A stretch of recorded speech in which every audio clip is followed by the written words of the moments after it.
طلبہ یونینز قیام پاکستان کی جدوجہد کا حصہ تھی۔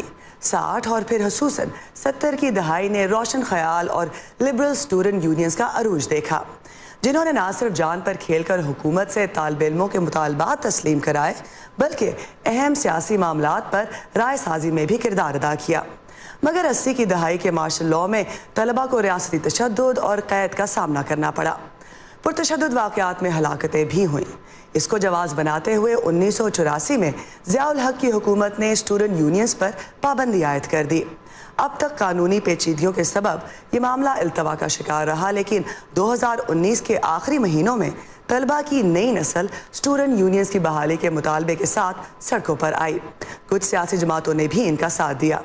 کراچی سے سدرا ڈار بتا رہی ہیں کہ اب تک اس معاملے پر کیا پیش رفت ہوئی ہے۔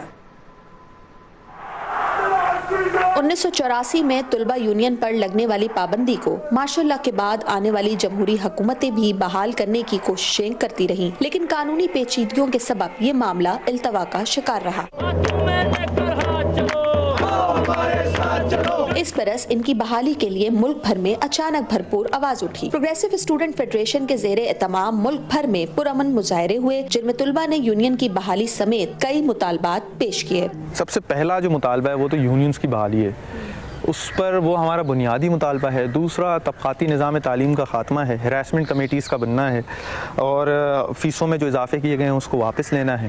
ضیاء دور میں طلبہ تنظیموں پر لگنے والی پابندی کو یوں تو 3 دہائیوں سے زیادہ کا عرصہ گزر چکا ہے، لیکن اس کے باوجود کچھ بڑی سیاسی جماعتوں کی طلبہ تنظیمیں نہ صرف جامعات میں سرگرم رہیں بلکہ ان کا اثر رسوخ آج بھی جامعات میں دکھائی دیتا ہے۔ کراچی میں جماعت اسلامی کے نائب امیر اسامہ رضی کے مطابق پابندی کے باوجود اعلیٰ تعلیمی اداروں میں اسلامی جمعیت طلبہ کی مضبوط جڑوں کی وجہ جماعت اسلامی کے نظریات ہیں، اور جمعیت چونکہ کسی کے سہارے پہ چلنے والی تنظیم نہیں ہے، اس لیے ہم نے ان تمام اداروں کے اندر بھی اپنے آپ کو سروائیو کیا، اور اپنے آپ کو سروائیو کیا ہے اپنے نظریاتی تشخص کی بنیاد پہ۔ 18ویں ترمیم کے بعد صوبوں کو ملنے والی خود مختاری کے تحت طلبہ یونین کی بحالی اب صوبائی حکومت کی ذمہ داری ہے۔ صوبہ پنجاب، سندھ اور بلوچستان حکومتیں اسٹوڈنٹ یونین کی بحالی کی حامی ہیں، لیکن خیبر پختونخوا کی حکومت فی الوقت ان یونین کی بحالی کا ارادہ نہیں رکھتی۔ یہ سیاست واحد ایسی چیز ہے جس میں کسی آپ کو ڈگری کی ضرورت نہیں ہے، لیکن اگر ڈگری کی ضرورت نہیں تو اس کا مطلب نہیں کہ آپ کو کوئی ایکسپیرینس نہیں ہونا چاہیے، کوئی تجربہ نہیں ہونا چاہیے، کوئی معلومات نہیں ہونی چاہیے، کوئی آپ کو سیکھنے کا عمل نہیں ہونا چاہیے۔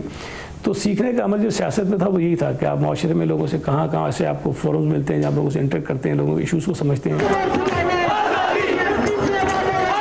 اسٹوڈنٹ یونینز کو بحال کرنے کا مطالبہ کرنے والوں کا کہنا ہے کہ سال ہر سال سے جاری پابندی کے باعث نوجوانوں میں سیاسی شعور اور نئی قیادت کی کمی ہوئی ہے، جسے پورا کرنا ضروری ہے۔ کہ آپ کسی فرم میں یہ گلا کریں کہ لیبر موجود نہیں ہے اور آپ کیا نام ہے ان امپلائمنٹ کا بورڈ باہر لگا دیں کہ بھائی یہاں پہ کسی لیبر کو الاؤ نہیں ہے، اور آپ اندر یہ گلا کریں کہ جی لیبر تو آتا ہی نہیں ہے تو ہم کام کیسے کریں گے۔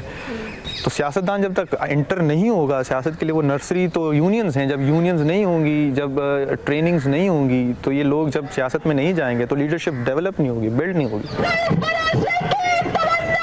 طلبہ یونین کی بحالی، ان کے دائرہ کار اور نظم و ضبط کا تعین کرنے کے لیے سندھ اسمبلی ایک بل منظور کر چکی ہے، جبکہ پنجاب اسمبلی میں اس قانون سازی پر غور کیا جا رہا ہے، مگر یہ دیکھنا باقی ہے کہ طلبہ یونین سے متعلق قانون سازی میں طلبہ کی رائے کس حد تک شامل کی جاتی ہے۔ Sidra Dar, voice of America, Karachi.